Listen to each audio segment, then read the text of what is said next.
I shot list pretty strictly. I know exactly how we're gonna shoot, but I wanna be very open and I don't wanna be too strict. You know, occasionally if there's some elaborate oneer, we have to like get a bit more stricter with the blocking. And then if I'm like, okay, but what if you wanna go over here maybe? Does that work? Like I'll try to massage stuff, but I never wanna be too forceful. It's trying to capture this organic life, you know?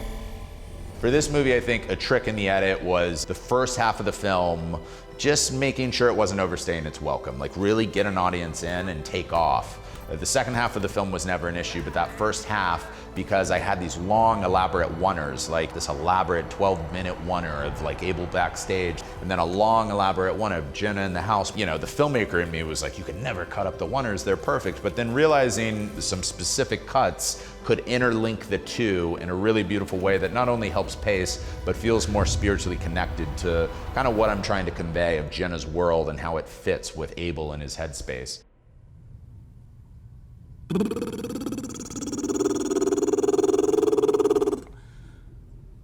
The way we shot the opening was, it starts with Abel in the green room, and then he goes through the corridors and all the way to the stage, and then he goes up to the top of the tower,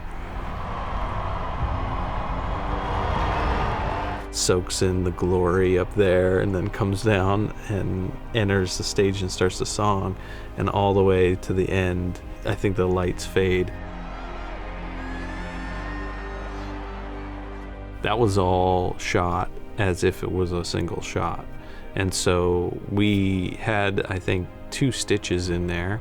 For example, like he goes up the elevator, comes back down, and then steps out on the stage.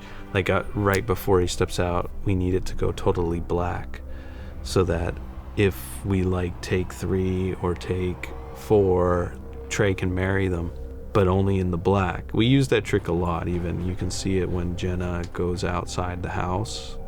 All the interior was shot in Long Beach, and the exterior was shot in Bozeman. So she goes down the side of the house and she goes into pure black, and then the door opens and she goes out into the snowy field. It's in that black that the stitch is happening. Every filmmaker wants to be able to do something kind of bigger and epic in their life. We wanted to follow Jenna out of this house, watch her drive away, and turn back, and being able to actually burn this house down and photograph it the entire time and do it through like a oneer from inside that house and leaving, and then watching it actually burn was a really big moment.